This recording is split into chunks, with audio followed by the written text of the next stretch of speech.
Donc, très rapidement, nous devons prendre les dernières actualités et être au courant de ce qui se passe actuellement sur la scène électorale égyptienne à travers cette intervention de la part de notre envoyé spécial sur le terrain, Wael Alfi.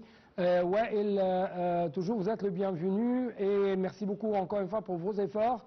Vous êtes actuellement dans le gouvernorat de Gharbeya au sein du delta du Nil, n'est-ce pas? Oui, oui, toujours avec vous, Hani. Oui, oui, toujours avec vous, Hani. Oui, donc bonsoir. Donc encore une fois, bonsoir. Et permettez-moi de vous poser ces questions. Comment vous suivez jusqu'à maintenant le déroulement de ce processus électoral au sein de Gharbeya dans ce deuxième tour et également, nous devons jeter plus de lumière sur votre observation, votre remarque en ce qui concerne la participation des jeunes au sein de ce processus électoral. Très bien. Ouais. Très bien, très bien. Alors, on est toujours avec vous en observation pour le premier jour du second tour de l'opération de reprise de l'opération électorale qui se déroule ici au gouvernorat de Gharbeya. Et précisément, je vous parle de la circonscription qui fait parmi les 7 circonscriptions dans le gouvernorat de Gharbeya et précisément dans la ville de Tanta. Je suis à l'école de Mustafa Ali Abdrahman, Shahid Mustafa Ali Abdrahman.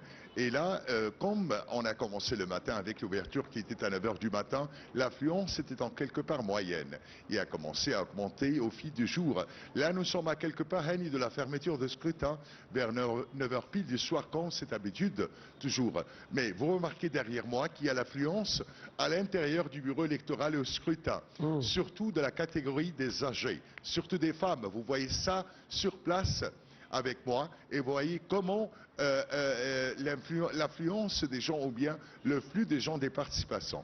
Ouais. Ça représente quoi, Hani? Ça représente vraiment que ces citoyens s'intéressent beaucoup ou bien insistent à revenir pour la deuxième fois au second tour de reprise pour choisir et élire leur candidat. Ils insistent à choisir leur candidat. Alors avec ce tour de reprise, ils sont revenus avec, disons, le climat qui est un peu en quelque part froid ce soir, mais ils sont venus, ce sont des femmes âgées, des hommes âgés pour donner leur voix et choisir leur candidat. Ça représente bien sûr leur affiliation. Ils exercent leurs droits démocratiques, mais ils suivent aussi tous les principes de loi dans les opérations électorales afin que ça soit avec plein de transparence, plein de crédibilité, mais aussi avec la volonté des citoyens ou bien des électeurs. Ouais. Alors nous sommes vraiment avec une image très agréable, une image de l'engagement des citoyens avec... Oui.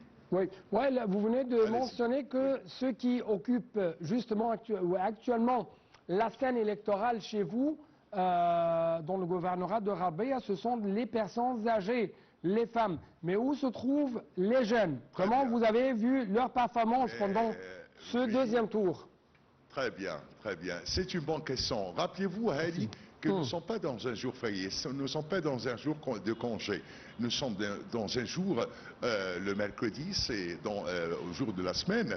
Donc, il faut prendre ça en considération que ce sont les femmes. Mais écoutez, le matin, ça commençait la participation ou bien l'afflux des gens avec la catégorie des jeunes. Mais je vous ai dit que c'était en quelque part moyenne dès le commencement du jour. Mais a commencé à augmenter avec la participation ou bien la catégorie des âgés, surtout les femmes et les hommes. Mais ce qui est remarquable, que ces femmes et ces âgés sont venus avec leurs enfants. Ça représente vraiment que nous sommes dans une célébration. Les âgés apprennent leurs enfants à exercer leurs droits dès l'enfance. Alors là, c'est l'interaction des citoyens ou bien du peuple égyptien, surtout au gouvernorat là où je suis.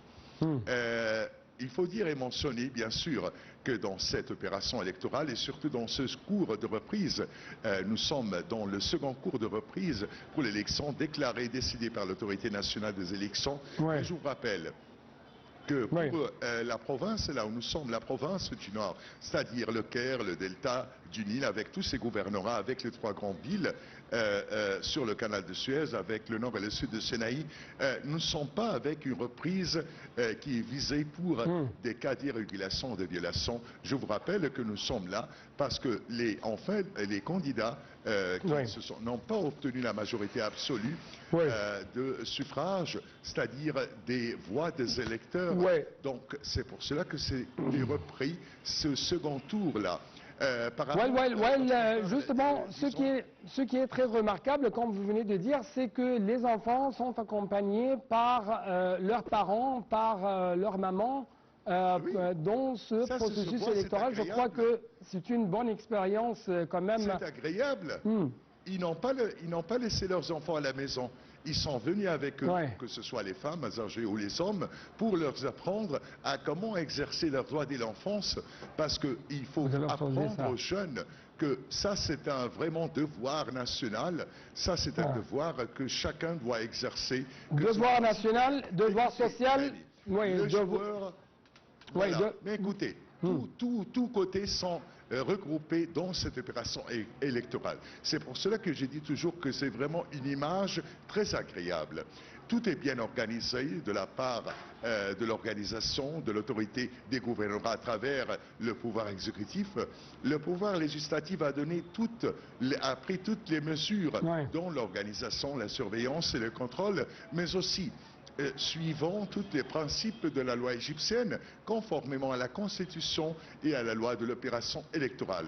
Mais aussi, le troisième côté, c'est toujours l'élément le plus essentiel et le plus important, c'est le joueur essentiel, l'acteur de cette opération électorale. La responsabilité des électeurs, la responsabilité des citoyens, qu'il faut toujours voter au bureau de vote, bien sûr, parce que c'est un devoir national, une responsabilité politique et sociale. Merci beaucoup.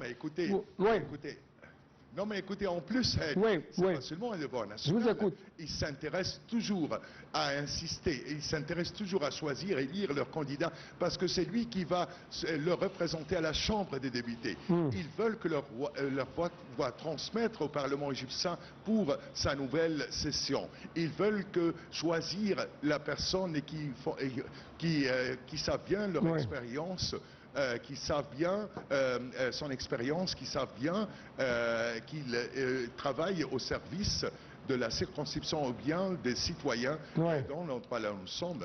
Alors, ils s'intéressent beaucoup à venir parce qu'ils estiment avoir tout le bien et faire comme on dit toujours dans notre slogan, participer aux élections pour faire la transformation. Votre voix compte, votre voix. Je dois vous remercier. Je dois vous remercier infiniment pour de telles explications de votre part en ce qui concerne le déroulement de ce processus électoral au sein du gouvernorat de Harbeya.